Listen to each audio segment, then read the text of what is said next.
Una de las imágenes muestra al príncipe George con un delantal en medio de la tarea de colocar bollos en una bandeja con la mirada fija en la tarea en cuestión. Otra imagen muestra un momento más relajado con el príncipe George sonriendo pero todavía concentrado en su tarea y el príncipe William, su padre, colocando cariñosamente sus manos sobre los hombros de la chef principal de The Passage, una organización benéfica del centro de Londres para personas sin hogar.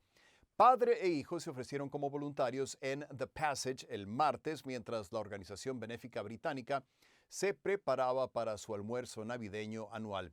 William visitó The Passage por primera vez con su difunta madre Diana cuando tenía 11 años, un momento crucial que, según él, ayudó a dar forma a su trabajo continuo para abordar el problema de la falta de vivienda, como su programa Homewards, que proporciona fondos para apoyar iniciativas para personas sin hogar en todo el Reino Unido.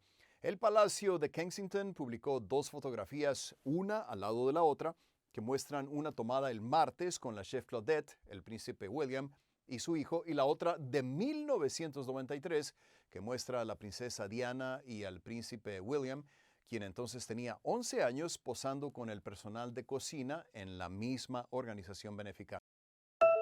Apparently all this happened in the very early morning hours of today, around 7 a.m., as far as the investigative committee of the Russian Federation has said. And they said what happened was that this general was apparently either going to his car or driving his car. Fanil Safronov, who is the head of the operational training department, or was the head of the operational training department of the Russian military, when an explosive device under the car went off. And I think if we look at the video that we are getting from the scene of where all this happened, which is in the southeast of Moscow, that you can see that there is substantial damage to the vehicle, especially from the inside of the vehicle. We see that the outside of the vehicle, the top of the vehicle, still seems to be somewhat intact, but the inside is completely destroyed. And certainly the Russians are saying that Safronov was brought to the hospital and there died of his injuries. The Russians are saying that they're investigating in all sorts of different directions. They say that there's forensic experts who are on the scene. They also say that they're speaking to witnesses, and that an investigation has been launched, and that certainly they have to believe that possibly Ukrainian special services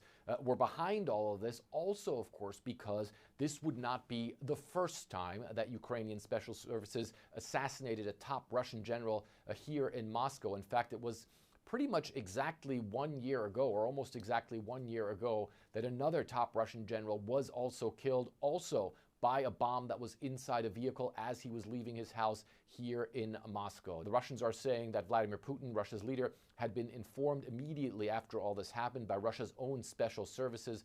Certainly the Russians in the past, when something like this has happened, showing themselves to be extremely angry, no doubt, about all of this, but definitely something that is huge news here in Russia, and certainly also something that a lot of people here say is definitely disconcerting for the Kremlin.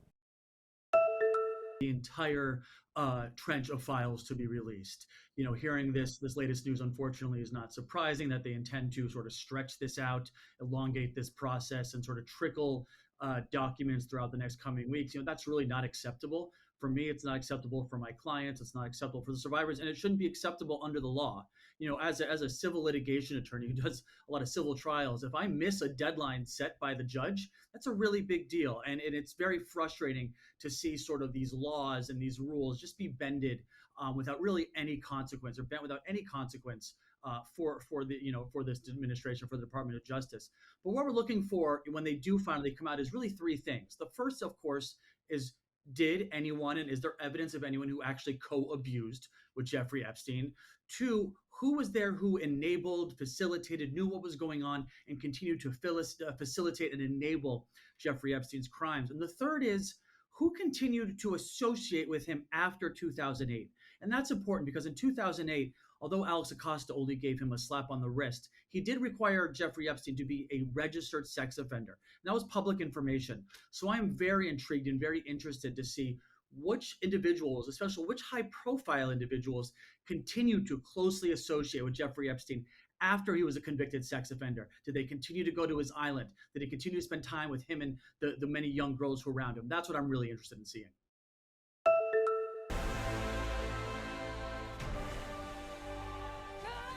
When you were putting together the film, how present did you want that to be? And do you think audiences will pick up on that? Well, I think they'll pick up on it. I mean, I think it's the risk of the film, right? You know, the goal was to ground this fantasy that takes place in this world that we built from scratch, that's quite dreamlike and phantasmagorical, but to ground it in real world problems. Problems that people could relate with anywhere, right?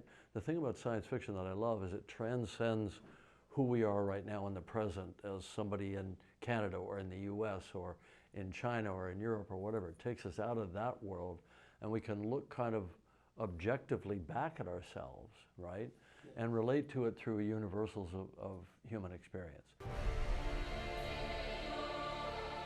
You were saying this can be the last one in terms of Avatar. Could this be the last one, or could we see another one? We spend a lot of time and energy at a level of detail that's almost hyper-real to put you into this kind of almost waking dream state, this kind of lucid dream state. It's expensive. It's not like other filming. It's not like live-action filmmaking.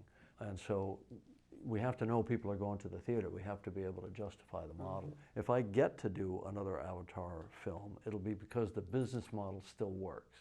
Okay. That I can't guarantee as I sit here today. That'll play out over the next month, really. And we will find another way. With the world of streaming, how does that make it more challenging for you as a storyteller to get people into those seats, to get them in for that experience?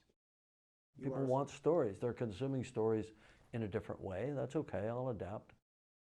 The theater is a sacred space for me as a filmmaker. It's something that I think we all need.